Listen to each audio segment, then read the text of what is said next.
Okay, welcome everyone. I think we'll get started on time here. Thanks everyone for coming out. I'll remind you this is the last of our faculty seminars for the academic year. So on behalf of the Environmental Institute, I want to thank all of you for your participation. It's fantastic to have all of you here the first Tuesday of each month. We'll continue next year, so look for the schedule. It'll again be the first Tuesday of each month, except for September, when, of course, we haven't started the first Tuesday. September is always later in the month of September. I'll remind you that there's a class in this room immediately after the lecture starts at 1:30. So unfortunately, we'll have a hard stop at 1:25, and I'll ask you then at that time to sort of leave the room relatively quickly, and make sure, please, not to leave any trash behind. Whatever you bring in, please take out with you. All right, that's the extent of the announcements. I'm happy to be able to introduce another one of our terrific faculty colleagues, Denise Mozzarell. Denise is a professor jointly appointed in the Woodrow Wilson School and also my home department, Civil and Environmental Engineering. I sometimes take credit for the fact that she's in our department. I list that as one of the accomplishments when I was department chair, that I managed to make a deal with the Wilson School to have part of her appointment in our department. And she's had a terrific impact across our department. Anyway, much of her focus on campus is with the STEP program, which is the Science, Technology, and Environmental Policy program in the Wilson School. It's a program where she's currently acting director. She's the chair of the doctoral program there. She runs the STEP seminar series, which is the Monday noontime seminar series, and a variety of other things. And she and others in the STEP program have been very important partners to PEI through, among other things, the PEI STEP Graduate Fellowship Program. She's a member of many other committees. I will comment that Denise was a member of the Science Advisory Board for the U.S. EPA up until last year. One can speculate why she's not on the committee anymore, but I'll leave that to you. Denise has a background in atmospheric chemistry and atmospheric transport, and for me, one of the fantastic parts of her work is the broadening to not only include the atmospheric part, but to expand out into the sources of the pollution, which immediately ties into energy systems, and the impacts of the pollution, which ties into human health, impacts on agricultural productivity and things like that, all of which has led to a remarkable set of publications across this spectrum, with a very strong focus on what's happening in China. And that is the focus of today's talk. So please join me to welcome Denise.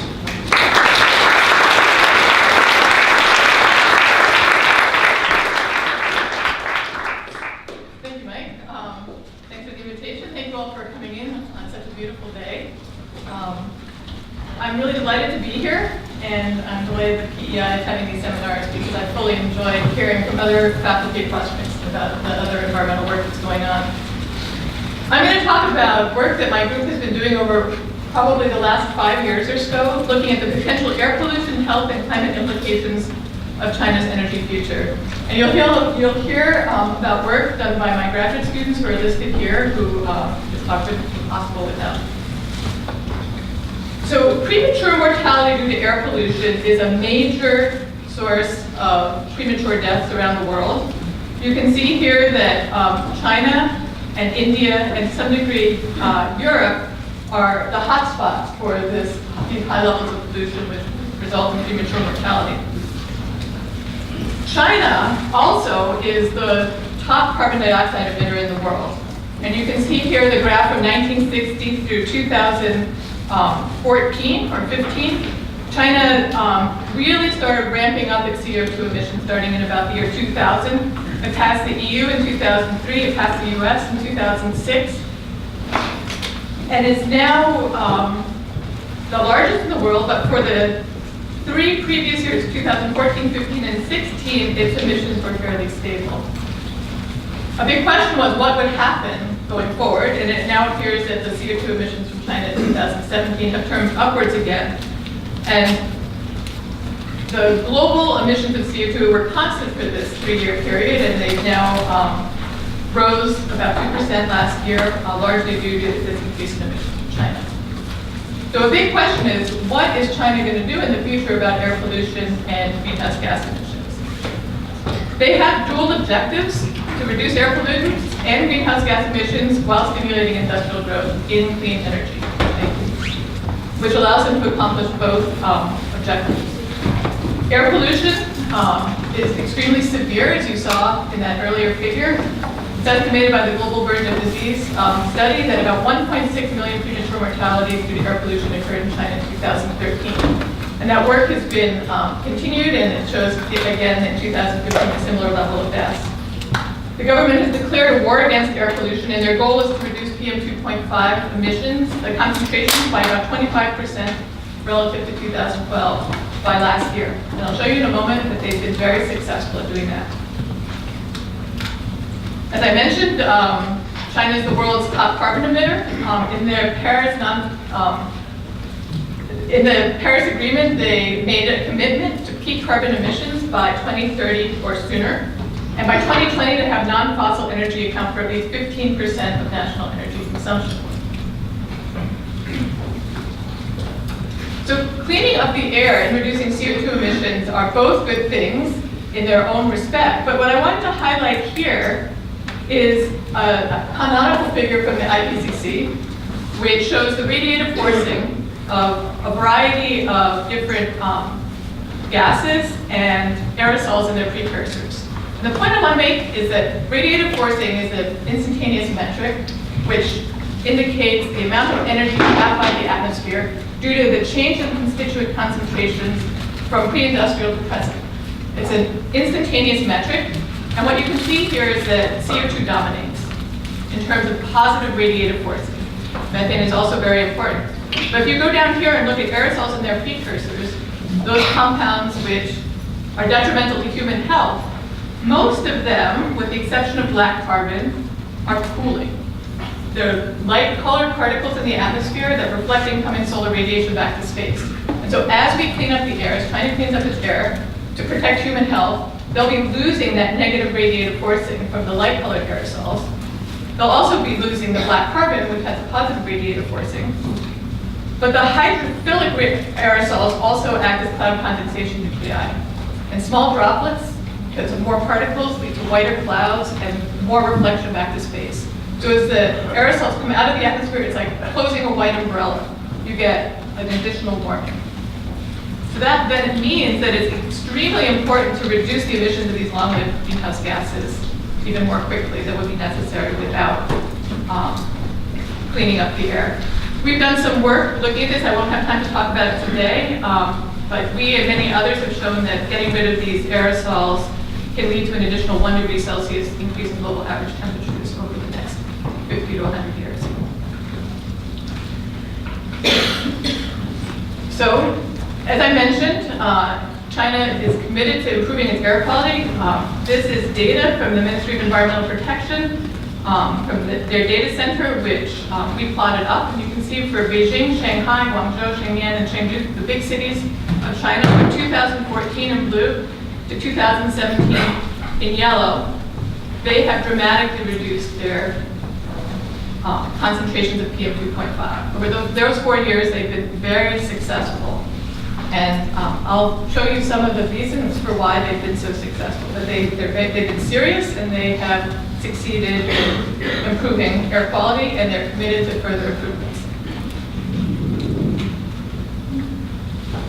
China's rapid economic growth has been fueled by a coal-dominated energy system. Here you see from 1980 to 2014 in blue, coal, and in red, oil, in green, natural gas, the fraction of which is increasing slightly, in purple, hydro, and then wind and other renewables are this tiny sliver at the moment at the top, which is growing extremely rapidly, as you'll see, but it's still only a small part of their primary energy consumption.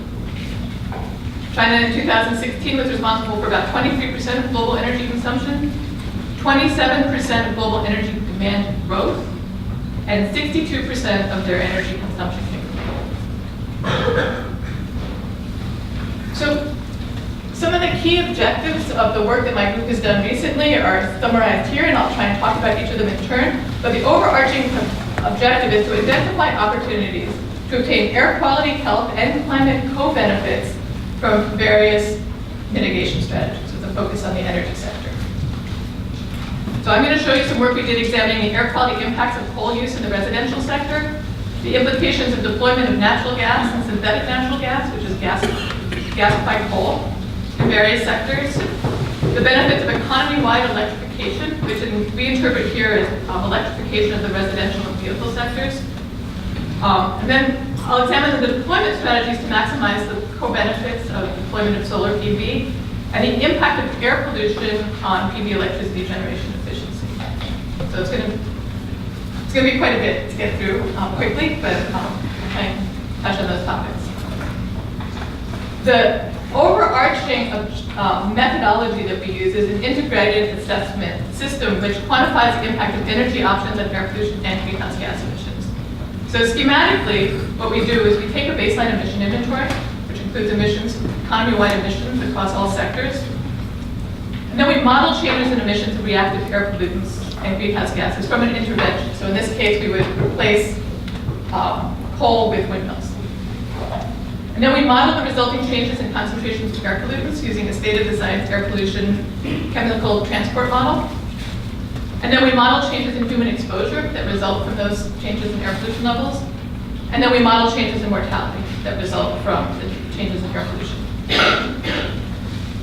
For this work, we've used the WRF Regional Atmospheric Chemistry Transport Model. For those of you who aren't atmospheric modelers, it's basically a system of boxes that are stacked on top of each other from the surface up to the stratosphere. And in each of these boxes, in this case the boxes at the surface, you have emissions coming from all sources, anthropogenic, biogenic sources.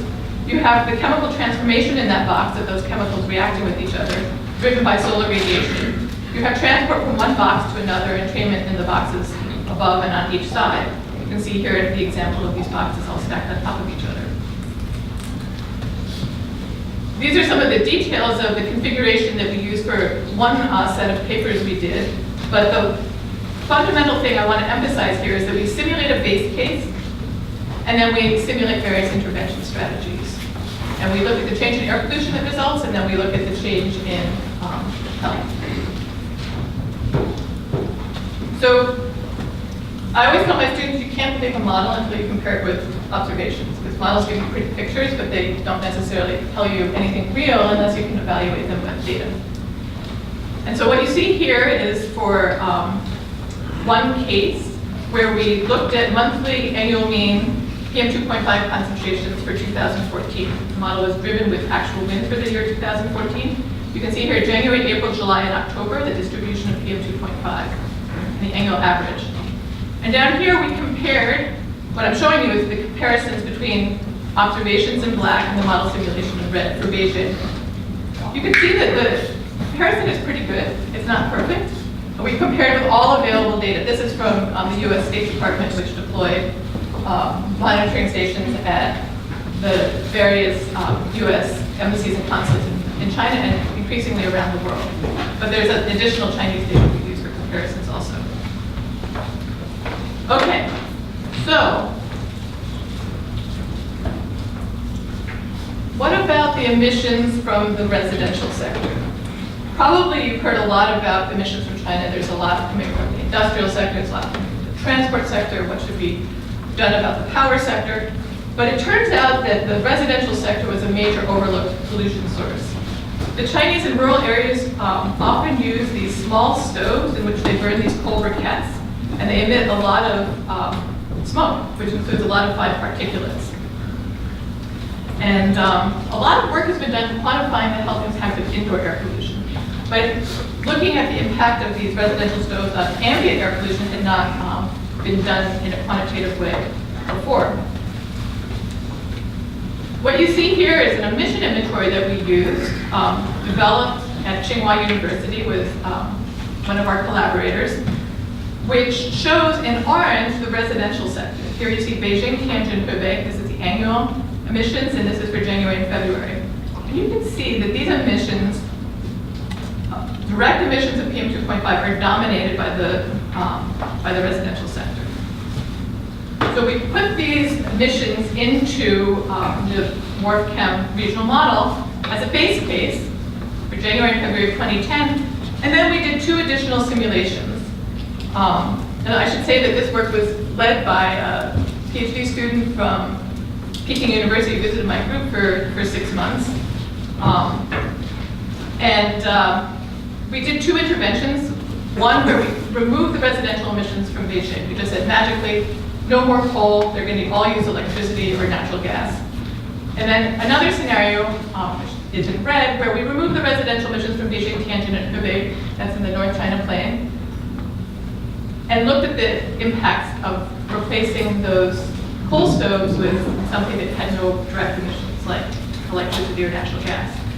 What you see for Beijing is if you remove the stoves in Beijing, you get an air quality improvement. This is the base case.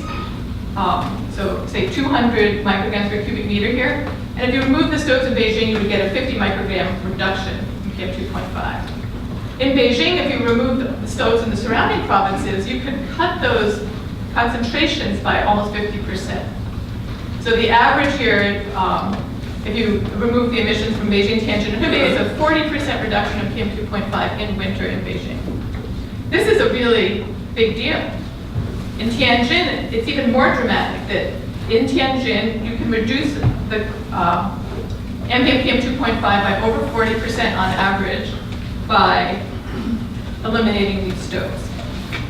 So there's 2 real messages here. One, in winter, these stoves are super important for air pollution levels in the North China Plain. And 2, air pollution moves, and Beijing can't control its air quality simply by controlling emissions within the city itself. It has to also reduce emissions in the surrounding area.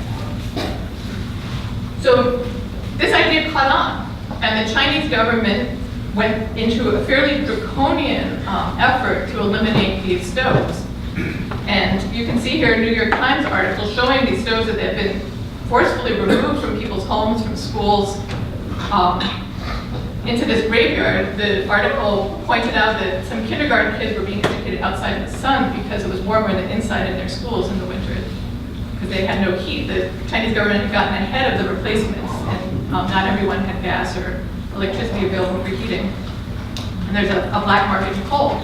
But this likely contributed a great deal to improving air quality in the North China Plain region. So another question is, what should these stoves be replaced with? So what we did was we looked at the opportunities of different types of replacements. This is work done by Yue Chin, looking at synthetic natural gas and where the synthetic natural gas that China is planning to deploy would best be spent if you were going to improve your air quality as much as possible and have the smallest penalties for CO2 emission increases as possible. So the method was a scenario analysis and integrated assessment again with the base case emissions, and then taking the 57 billion cubic meters of synthetic natural gas that China is planning to deploy and put it into each sector in turn: power, industry, and the residential sector. So again, scenario design, emissions estimates, atmospheric chemistry model simulations, and health impacts. So if you look at putting that synthetic natural gas into the power sector, you see very little benefit. And that's because the ultra-supercritical coal-fired power plants that China is increasingly using have end-of-life controls, and they're quite clean. You put it into the industrial sector, again, the improvements are small, slightly larger in the eastern part of the country. But if you put it into the residential sector, you get a dramatic decrease in PM2.5, consistent with what our other work showed, that the residential sector is particularly dirty. And so again, here this is broken out by season: January, April, July, and October. So putting it in January is more expensive, because that's when these residential stoves are being used for heating. Okay, so that's the air quality implications. What about the health implications of this? So what we do to look at the health impacts is we use the global burden of disease studies, which take the cohort studies from the Harvard 6 cities study which followed different populations in the United States that lived in different cities with different pollution levels over many years and established these curves at the low end here for the various health endpoints from fine particle exposure, but weren't able to comment on the high levels of pollution that are seen frequently in developing countries, cities.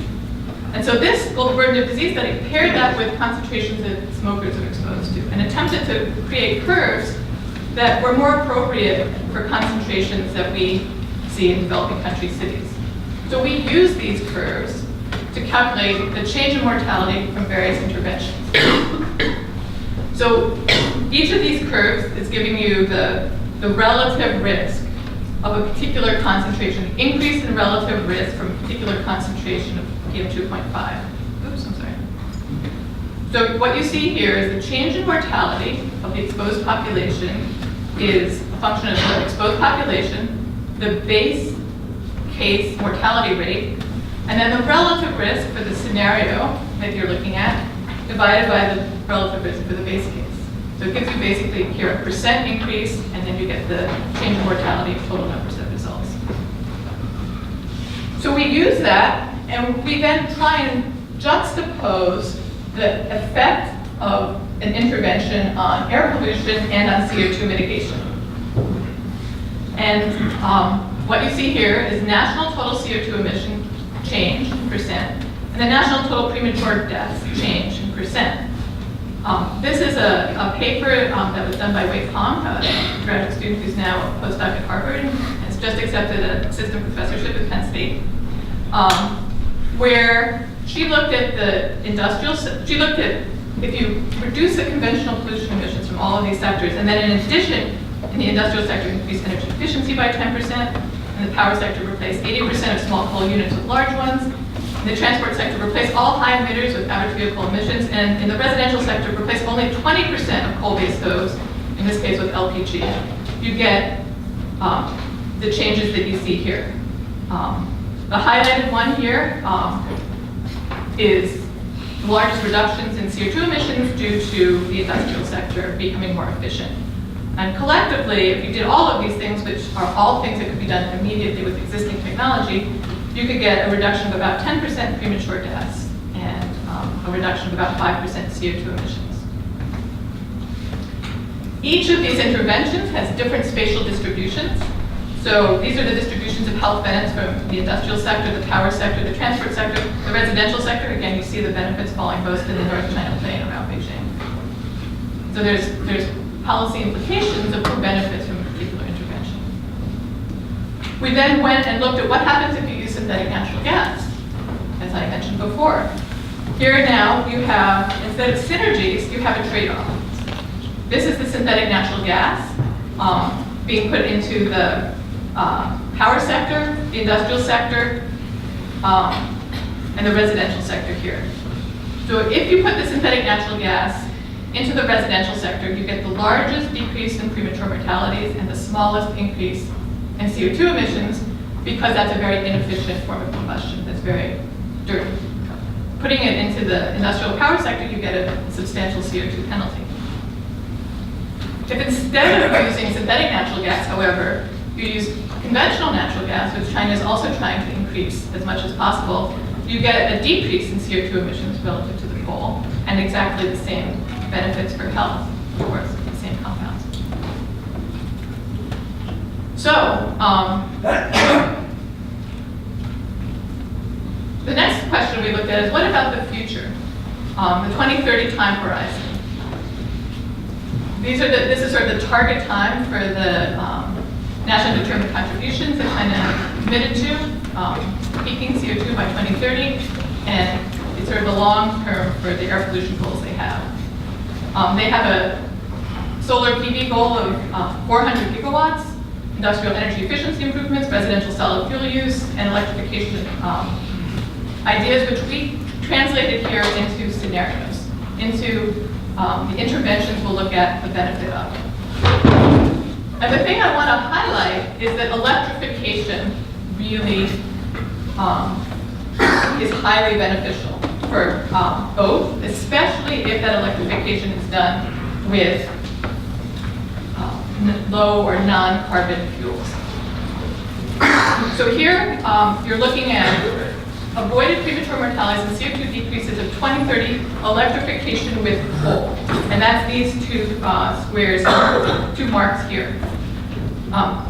Note the scale change. Previously, this only went down to up to 6% or down to 6%. Now we're going down to 30% reduction in CO2. So these other interventions have value, but the electrification, even if it's done with coal, really has the largest benefits for health, and it has a small decrease in CO2 emissions, according to our calculations.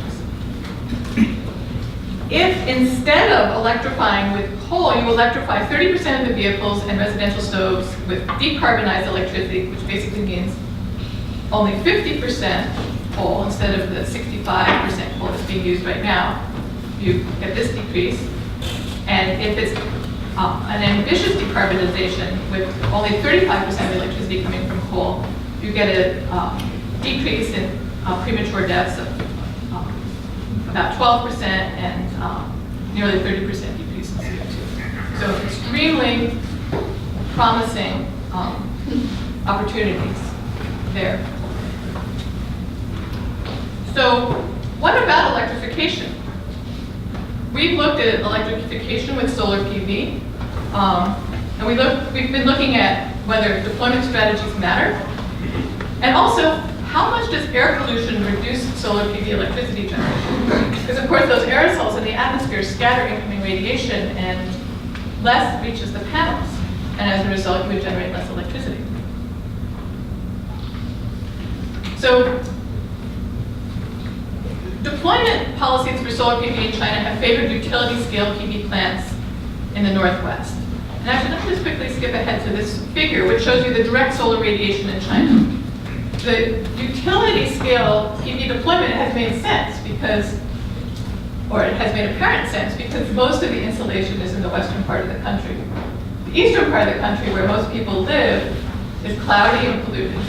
And so you get less direct radiation reaching the surface in the eastern part of the country. So if you look at utility-scale PV deployed in 2015, you can see in the north and the west, most of it's gone in. Distributed PV, which is like rooftop PV, was much less, 6 gigawatts versus 37 gigawatts, and most was deployed in the east. There's economies of scale deploying utility-scale PV, and feed-in tariffs have encouraged it initially. These feed-in tariffs have helped dramatically grow the solar PV installation in China. Here you see from 2010, where they had virtually nothing, up through 2017, where they had 130 gigawatts cumulative installed PV.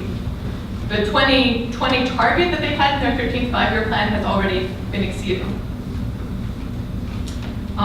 There's estimates that PV will reach 400 gigawatts in 2030. I might speculate that it could even exceed that by then. But if it met that 400 gigawatt target, it could represent about 15% of installed capacity and about 6% of total power production. So we looked at 2030 and what would happen if China continued its utility-scale PV deployment practice and put most of the PV deploys in the west and the utility scale, very little in the east. We call this our intervention strategy, our skewed 2030 strategy, and then a balanced strategy where it's one-to-one. And you can see far more would go in the east where it's polluted, but closer to the demand centers. The demand centers could utilize it easily rather than having to transport that electricity generated in the west to the east, which has challenges associated with it. So we used a similar methodology again. We looked at PV electricity generation using satellite-derived surface irradiance. We allowed a maximum of 30% solar electricity in each provincial or regional grid. And that's important because the grids become unstable if the generation of this intermittent electricity is too large a fraction of what they're using. So they have to move it out. And if instead of looking at the provincial scale, you allow the exchange to be across a region, you can allow more smoothing of the demand. We looked at coal-fired power plant displacement, because one of the benefits of deploying the PV in the east is that it would displace more of the dirty coal-fired power plants there. Then we did the air quality simulation with WRF Chem and the health benefit analysis. And so what we have here are 4 scenarios, what we call skewed provincial, where it's 6-to-1 ratio, but electricity is only exchanged across the provincial's level. Balanced provincial, where it's 1-to-1 deployment, distributed utility scale. And then skewed regional grid or balanced regional. And this is, you can see here maybe the lines indicate the provinces, but these are the regional grids. And so in the provincial scenarios, we only let the electricity be shared across the province.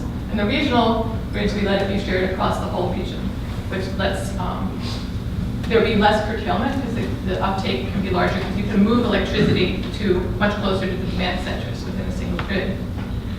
And what we found is that in the worst case, the skewed provincial, you generate a lot more electricity, but you curtail about 25% of it, and you end up about 487 terawatt hours, compared to if you have a balanced regional distribution, and there ends up being much less generated, but there's no curtailment. So enabling this interprovincial transmission smooths power output variability and expands power balancing areas and reduces curtailment. In addition to what we have done here, China is in the process of building long-distance transmission lines. And we looked at some of the benefits of those a few years ago when there was 12 that were being built. And now I think there's at least 24 that are going in. Some of those are to transport coal power from mine mouth coal mines to demand centers. But some will also pick up renewable energy and facilitate its transport eastward. So shifting deployment to distributed PV in the east and enabling interprovincial transmission results in increased health benefits. And so here you can see that about 10,000 people's premature deaths are avoided in this balanced regional scenario, whereas you only have about 6,000 in the skewed provincial. So there's clear health benefits of attention to the distribution of deployment.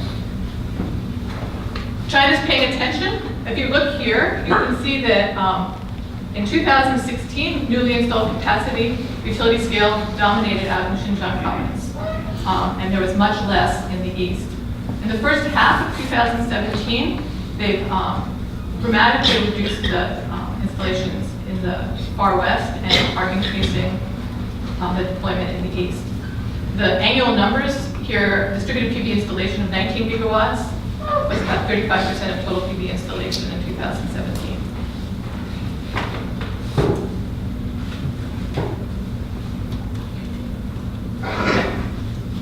So, where you deploy the PV matters, but there's been reasons to deploy it out west because the insulation at the surface is highest.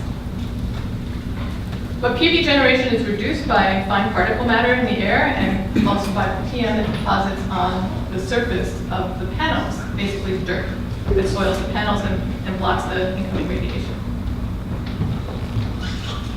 So here you see the rapid deployment of solar PV in China. Here you see annual mean aerosol optical depth from the MODIS satellite, an average of 10 years. You can see how the eastern part of the country has the highest aerosol loading. Aerosol optical depth is the amount of aerosols that come from the surface of the upper atmosphere. And this is Tiananmen Square with a large LED screen showing blue skies against a background where the skies are gray.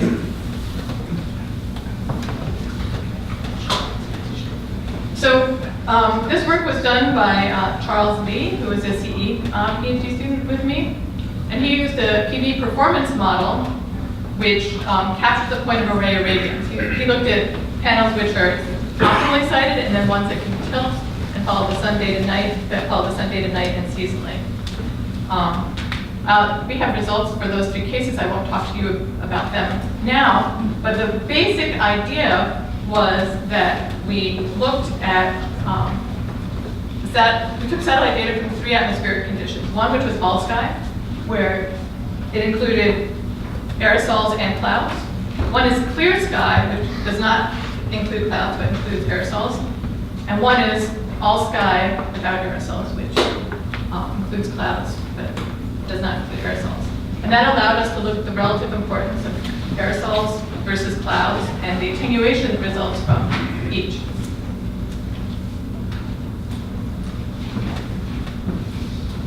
So here you can see the point of array irradiance that reduction due to aerosols, kilowatt hour per meter squared per day. This North China Plain area has the highest attenuation. Here you can see the provincial average, and then the average across electricity grids.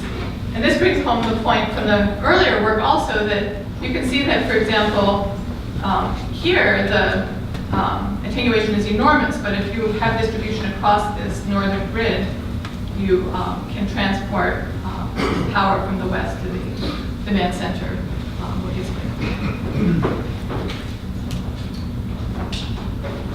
So our second finding is that aerosol impacts are higher in winter, comparable to clouds in northern and eastern China. So here you look at the northern grid, you can see that aerosols in the winter are as important as clouds are in terms of reducing point of array irradiance. In other grids, they're not as important as clouds, but they can still be quite significant.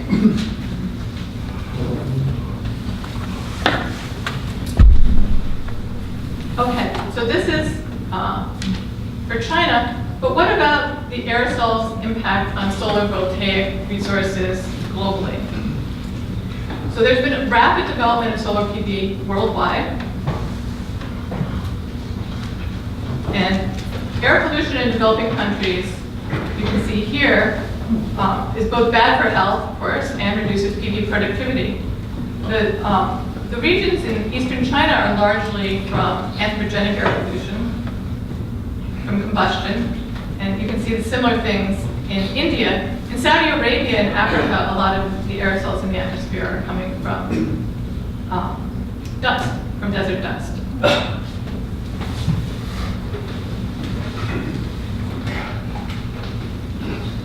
So the methods that we used here were the same as what we did for China, but we expanded it to look at soiling, at the deposition of the aerosols onto the panels themselves. And so we have a base case where we use the satellite data for 12 years and allow the deposition to continue for the whole 12 years, as if there was no cleaning at all unless it rained and removed the aerosols that way. So that's this no cleaning scenario. Or manual cleaning, and we look at 3 different scenarios for cleaning, either every 3 months, once a month, or once a week.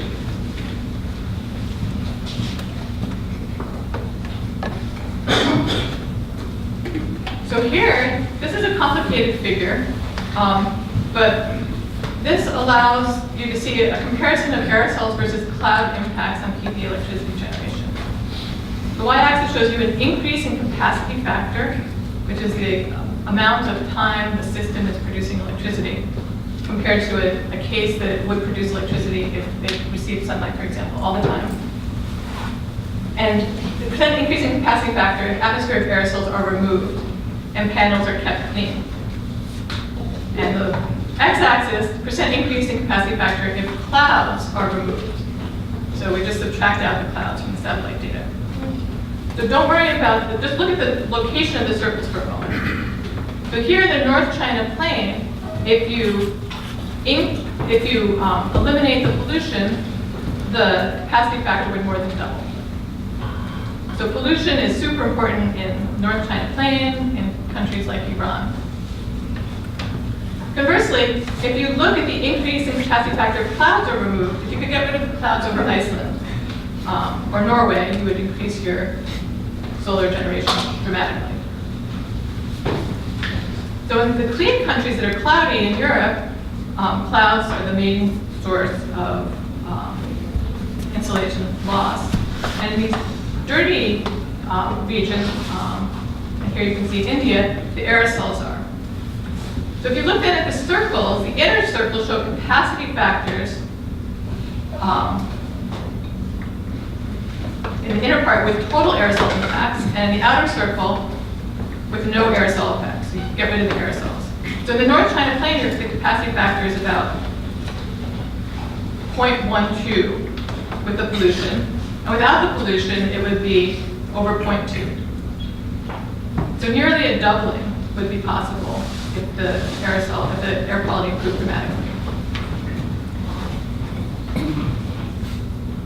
Okay, so what about the impacts of soiling on electricity generation versus in the atmosphere? What I showed you before included both, but how important is cleaning relative to what's in the column? Because the first study we did for China looked at the full, just at the column, it didn't look at the effect of dirt on the panels. And what you see here is that there's a huge increase in capacity factor if the panels are kept clean. And if the aerosols are removed, the increase is much less. So that implies that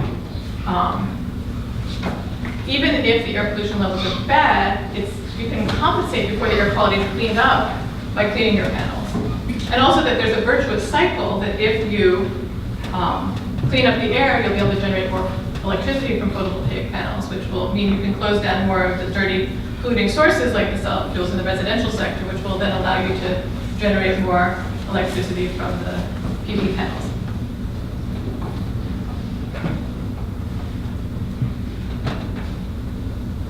Okay, so this is showing the world, key countries of the world, and the importance of cleaning for PV performance, increase in PV capacity factor resulting from cleaning. And so here what you can see, in countries like Egypt, Saudi Arabia, Iraq, you get enormous benefits from this quarterly cleaning versus never cleaning, which you just let the sand pile up. And then some incremental benefits if you clean more frequently.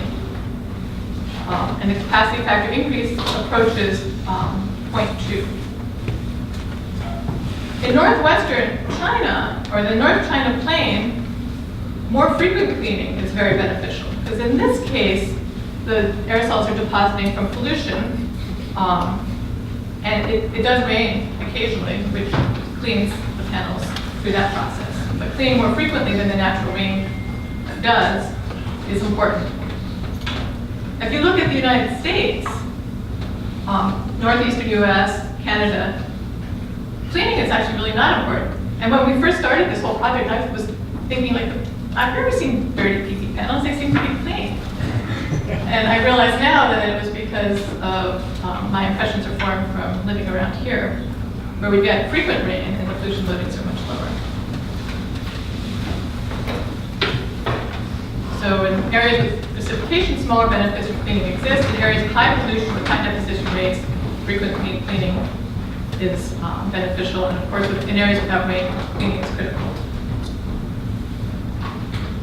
So in conclusion, eliminating solid fuel use in the residential sector will have large benefits for air quality, health, and CO2 mitigation.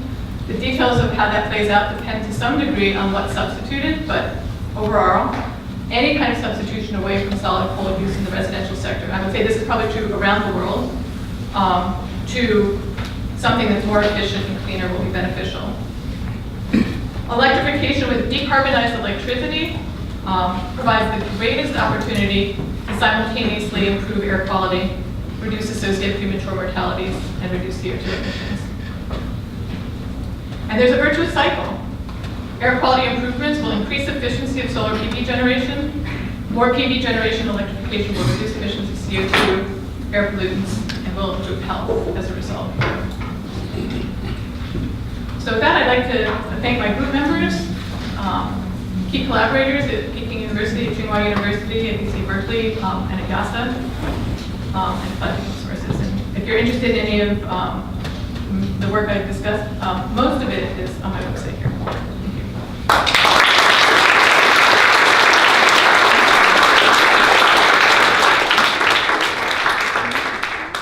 We have time for questions. Denise, you could just go ahead. Just a quick question. As a famous precedent for getting out household coal use, that's another. Yes? And then over the 50s and 60s, are there not consequences comparable to the Okay, sure.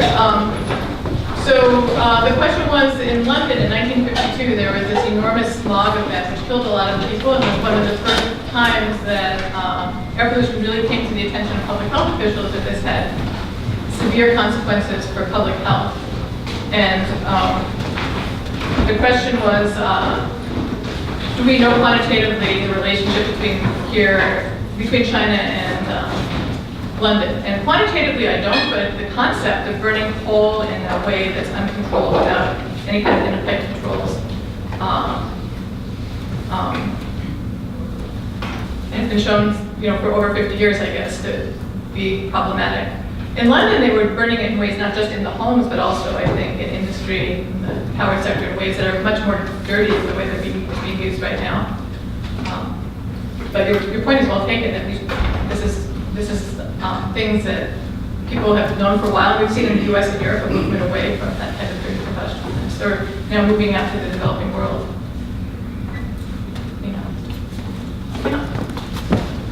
It's possible that the cost of clean energy versus bad energy will impact other programs such as healthcare. So how will the change in the energy cost affect the number of mortalities?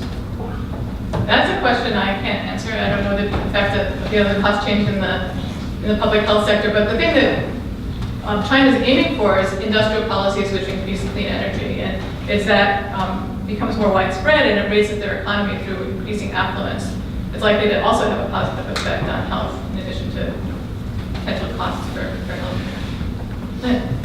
So Denise, how do you account for intermittency of decarbonized electricity in your model? Because presumably with more solar, you have that famous duck curve that comes in, and so you have more baseload power that's required from coal burning or whatever. Is the decrease you're seeing, does it account for that intermittency and the need for baseload coal power? So the work that I showed today, we curtailed any penetration over 30% of the generation from intermittent PV. So that's the way we address it here. The work that Charles is doing is the last paper of his dissertation.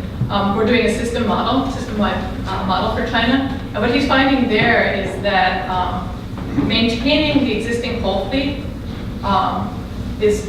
allows you to smooth the intermittency. Right. And so having that coal fleet there used substantially less solves that problem, and the capacity factors of the existing coal fleet simply rise a bit as you try and fill in. We were looking at, in that case of that other work, at the effect of aerosols on the potential for PV to penetrate. So the aerosol effect can be compensated by the coal fleet, but the intermittency could as well. Could reduce the coal use. We haven't looked quantitatively yet, really high penetration levels yet. One of the first charts that you showed seemed to indicate that the data came from Chinese agencies. What confidence level do you have that those numbers are real and not faked or wishful thinking? So that's a question that I was really, I did some work probably 10 years ago that showed clearly that there was major issues with some of that data. I think now there's less issues. The US State Department has been deploying monitoring stations in various locations around China. That data is publicly available. There's comparisons that are going on between them and the Chinese measurements. The data is broadcast widely through social media. So I guess I can't say unequivocally they're perfectly accurate, but I feel more confident that they're solid now. So I apologize if this is beyond the scope of your work, but so I've seen, reading a lot of sort of conservation work and building infrastructure, there's this ironic case where authoritarian governments often are way more efficient at implementing conservation policies or building infrastructure because they can sort of force people to do, or force the policies to happen in the interests of other industries or civil rights. And I think you sort of hinted at it a little bit when we replaced the stoves and you had cold children in schools. And so I don't know, I guess you've worked in China and you're also working for the US EPA. And I don't know if you have sort of thoughts on But I guess both cases can be successful. But to me, it struck me as a lot more important than democracy that sort of these authoritarian governments might be more capable of installing large-scale changes. I think that's true. I think they're more capable of moving quickly, taking action on things they decide to do, and you just hope they decide to do the right things. If they decide to do the wrong things, the big person's more difficult. I think in China they're moving in a good direction on environment right now, for sure. But there are moral questions about why they're moving so quickly. That's a huge well, Clean energy includes nuclear power, and in China, as the words are used by that statement. I guess I've been careful when I do to say non-carbon energy. So implicitly, I'm allowing nuclear to be included. Well, how big is that? You have a number, I think, of 6% of kilowatt hours will be PV in 2030. That's, yeah. So what would be the percent of nuclear?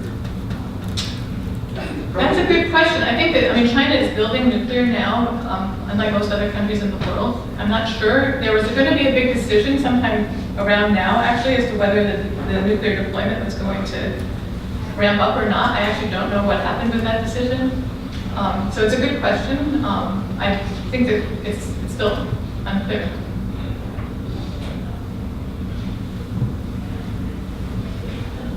Yes.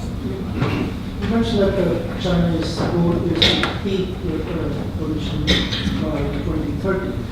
And if I remember It's committed to peaking CO2 emissions by 2030. If I remember correctly, the very first slide you showed, I think that China's already peaked. Well, that's a question. Oh yeah, I'm sorry. So the question is, China has committed to peaking its CO2 emissions by 2030. According to the first slide I showed, it looks like it's already peaked. And so, I mean, I was going to go back to that first slide. Sorry. Here, it now has turned up again. I don't have the data, but it's turned up again another increment. And it's a question whether, as their economy continues to expand, whether the emissions will rise again, if it was just a hiatus, or if they'll come down. One thing I'm concerned about is China shifts from a manufacturing to a more service-oriented economy, and that manufacturing moves out to other developing countries. Even if China starts coming down, the rest of the developing world may be rising more quickly in the future. And that's something that would be really fantastic to be able to leapfrog over the carbon-based energy sources and provide more low-carbon fuels. Hearing the noise outside.